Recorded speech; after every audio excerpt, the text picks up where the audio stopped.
In 1314, a French nobleman named Jacques de Molay was burned alive in Paris. His screams echoed across the Seine for nearly 20 minutes. But that's not even the worst part.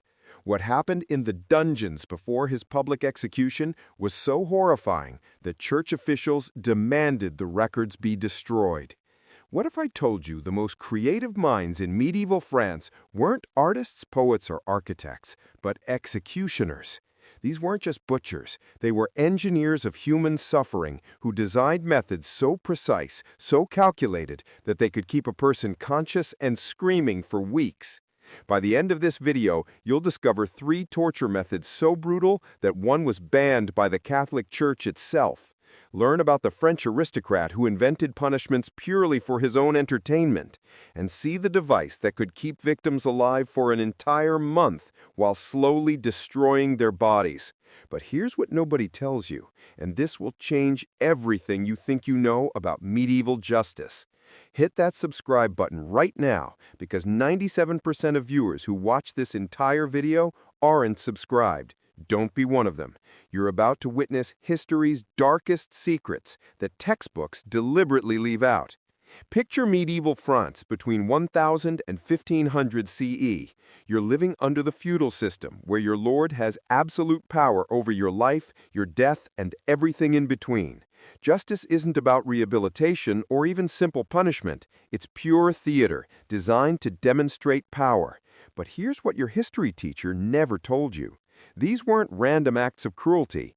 Every scream, every broken bone, every drop of blood was calculated psychological warfare designed to control entire populations through terror. The French perfected this art form in ways that would make modern dictators jealous. They understood that physical pain was just the beginning. The real power came from breaking the human spirit while keeping the mind sharp enough to experience every second of agony. Imagine you're a peasant in 1300s France. You witness these punishments not as entertainment, but as a clear message. This is what happens when you cross us. The psychological impact rippled through communities for generations. But the methods I'm about to show you went far beyond mere punishment. They were psychological warfare designed to shatter the human soul while preserving the body just long enough to maximize suffering. And it starts with a device so ingenious in its cruelty that historians still debate whether anyone could have survived it. The year is 1387. You're chained inside a bronze bull the size of a real animal. But this isn't just any prison. It's an oven. As flames lick the metal beneath you, your skin begins to sizzle against the bronze walls. But here's the truly diabolical part. French engineers installed acoustic pipes that transformed your screams into realistic bull sounds. The crowd outside hears animal roars, not human agony. Your final moments become a grotesque puppet show, where your torture entertains the masses who have no idea they're listening to a human being die. Jean Frézart, the most trusted chronicler of medieval France, documented its use at Chédencense. He writes, "The sounds that emerged were so convincing that children in the crowd moved back in response, not knowing they mocked a dying soul." But here's what nobody tells you about the brazen bull. It wasn't designed to kill quickly. The bronze was heated to exactly 300 degrees Fahrenheit, hot enough to cause excruciating pain and second-degree burns, but not hot enough to kill immediately. Victims could survive for up to 6 hours, their voices gradually weakening until the bull's roars became whispers. Picture yourself in that crowd. You're laughing at what you think is an entertaining bull show. Children are clapping. Vendors are selling meat pies. Meanwhile, inches away from you, another human being is slowly cooking alive, and their dying screams are providing your afternoon's entertainment. The Catholic Church initially endorsed this method because it appeared humane to spectators. Only when Pope Urban VI witnessed one execution firsthand and realized what was happening did the Church demand it be banned. But by then, French nobles had already moved on to something worse. But this was nothing compared to what French nobles did to prisoners in their own homes, because the next method turned human suffering into a multi-day public festival. Don't click away yet, because what I'm about to show you will completely change how you see medieval justice forever. It's dawn in medieval Paris at Place de Grève. Thousands of spectators have gathered, but this isn't a celebration. It's a breaking wheel execution, and it's designed to last for days. You're tied spread eagle to a large wooden wheel. The executioner uses an iron hammer to methodically break each of your limbs. First your fingers, then hands, wrists, forearms, upper arms. Each break is precisely calculated to shatter bone without severing arteries. But here's the truly horrifying part. This is just the beginning. Execution records from Place de Grève show that some victims survived on the wheel for up to 9 days. 9 days of being displayed in the public square with every major bone in their body systematically shattered while crowds gathered daily to watch them slowly die.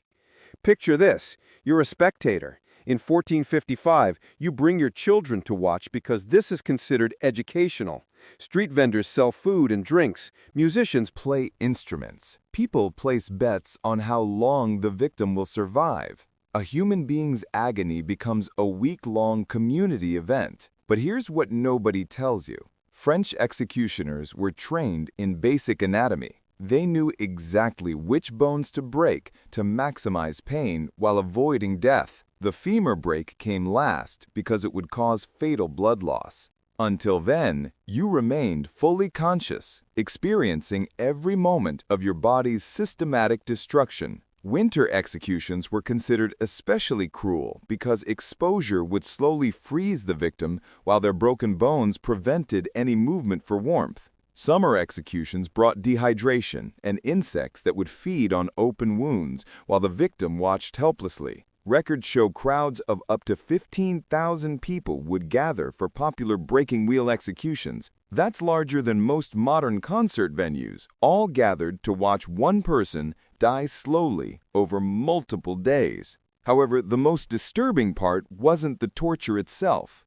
It was who was watching. Because French nobles had discovered that breaking the social bonds of empathy was just as important as breaking bones. I know this is getting incredibly dark, but if you're still watching, you're clearly as fascinated by history's brutal truths as I am. These aren't just horror stories. They're windows into how power corrupts and why human rights matter today. Make sure you're subscribed because next week, I'm revealing the secret torture chambers discovered beneath the Palace of Versailles that were used right up until the French Revolution. But right now, we need to go even deeper into medieval France's darkest secrets.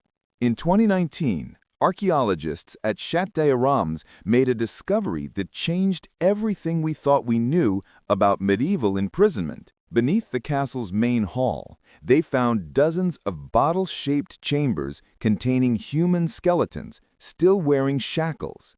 These were oubliettes, from the French word oublier, meaning to forget. Picture this. You're dragged to what looks like an ordinary castle floor. Suddenly, a trap door opens beneath your feet, and you plummet 15 feet into a stone chamber shaped like a bottle. The opening above is barely wide enough for your shoulders. Escape is impossible. But here's what nobody tells you about oubliettes.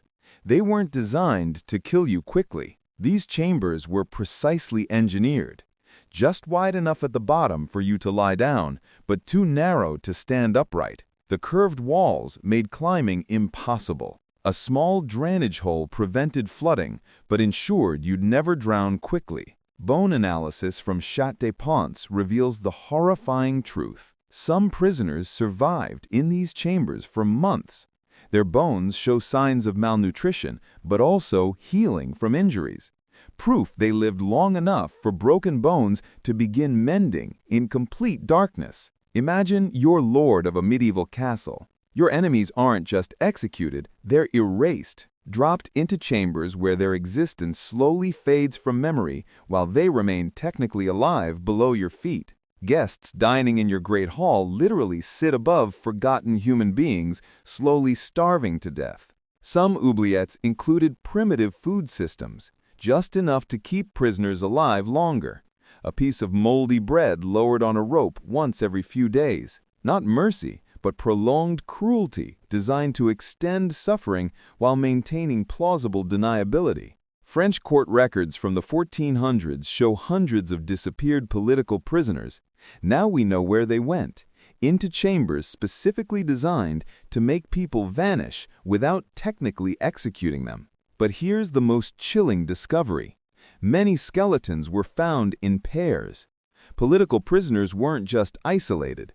They were forced to watch each other slowly die in adjacent chambers, their suffering multiplied by witnessing their companion's agony. But there was one method so horrific that even hardened executioners refused to perform it, so brutal that French nobles had to import specialists from other countries just to operate the device. What you're looking at is called the Judas cradle, and it represents the absolute pinnacle of human cruelty. This pyramid-shaped seat doesn't just kill, it destroys the human spirit while keeping the body alive for weeks. Here's how it works, and I warn you, this is the darkest moment in this entire video. You're stripped naked and positioned above a sharp wooden pyramid. Ropes control your descent, lowering you slowly until the point penetrates your body. But here's the diabolical genius. The pyramid's angle and your body weight create constant pressure without immediately fatal damage. Medieval French physicians consulted on the Judas cradle's design to ensure maximum suffering duration. They understood enough anatomy to know exactly how to avoid major organs while causing unbearable agony. But here's what nobody tells you. This wasn't just physical torture. Victims were positioned facing other prisoners, forced to watch future victims' terror while experiencing their own slow destruction. The psychological impact was calculated to break resistance networks by demonstrating the ultimate consequence of opposition. By 1260, even the notoriously brutal medieval church declared the Judas cradle an offense against God's creation. Pope Alexander IV specifically banned its use, calling it a device of Satan that prolongs death beyond divine will. This led to the first official torture regulations in French history under King Louis, known as Saint Louis. But here's the irony. These regulations didn't ban torture, they just standardized it to be more merciful. Fast forward 500 years to the French Revolution. When revolutionaries stormed the Bastille and other medieval fortresses, they found torture chambers still containing these devices. The Revolution's demand for quick, humane execution via guillotine was a direct reaction to centuries of prolonged torture methods. These medieval torture methods didn't just disappear, they evolved into the psychological understanding that led to the Geneva Conventions and modern human rights law. Every protection we have today exists because someone in history experienced its absence. The Universal Declaration of Human Rights, Article 5, specifically prohibits torture or cruel, inhumane, or degrading treatment. This language exists because medieval France proved exactly how creative human cruelty could become when left unchecked. So what does this all mean? These torture methods didn't just shape medieval France, they fundamentally changed how humanity thinks about justice, power, and the limits of punishment. The Brazen Bull taught us that dehumanization starts with making suffering invisible. The Breaking Wheel showed how communities can be conditioned to accept cruelty as entertainment. The Outrier revealed how power corrupts through the ability to make people disappear. And the Judas cradle demonstrated that there truly are limits to acceptable human behavior. Understanding this history isn't about glorifying violence. It's about recognizing how easily civilized societies can slip into barbarism when power goes unchecked. Every time we see injustice today and think, that's not so bad, we need to remember what worse actually looks like. Here's what I want you to think about. These methods existed because people allowed them to exist. Regular citizens watched, participated, and normalized unspeakable cruelty. The real question isn't, how could they do this? It's, what are we allowing today that future generations will judge us for? Leave a comment below, but not about which method was worst. Tell me what modern practice you think future generations will look back on with the same horror we feel watching medieval torture. Because history doesn't repeat, but it definitely rhymes. And if you think this video was intense, wait until you see next week's episode about the secret chambers found beneath Versailles. Hit subscribe and ring that notification bell because the history they don't teach you in school is always the most important history to learn.